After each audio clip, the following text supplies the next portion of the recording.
NLEX nakapag-secured na ng import sa PBA Governors Cup this season 50. Ang matindi pa nga niyan, isa rin itong dating NBA player. So sino nga ba ang tila NBA caliber import na ito ngayong season 50 ng PBA Governors Cup import ng NLEX na ito? So wag na nga nating patagalin pa, tara at atin ang talakayin yan. So may import na nga po itong NLEX Road Warriors para sa season 50 ng PBA Governors Cup, kung saan kinuha nila ang serbisyo ng dating NBA player na si Dequan Jones. Confirm na yan dahil in-announce na nga nila ng team ng NLEX sa kanilang FB page. So batay sa report, binalik si Dequan Jones ng team upang magsilbing reinforcement para sa nasabing torneo. Sa mga hindi nga po familiar kay Dequan Jones, siya nga ay isang American professional basketball player kung saan magsisilbing import ng NLEX sa huling konferensya ng nasabing season 50 ng PBA. Siya nga po pala, ito po ang pangalawang beses na pagbabalik sa NLEX nitong si Dequan Jones.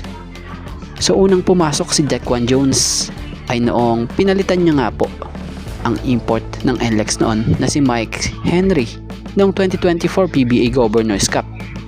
So siya nga po ngayon ay pinabalik ng NLEX bilang magsilbing import or reinforcement sa pagpapatuloy ng torneo.